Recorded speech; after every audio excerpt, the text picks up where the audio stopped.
Hihintay sa kabila ng ating mga away.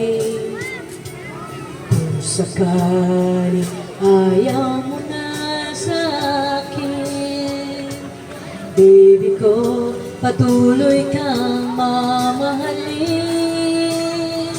Kung sino man ang may kasalanan sa ating dalawa, kung sa tingin mo ay ikaw, baby, pinatawad na kita. At kung ako ang dahilan ng ating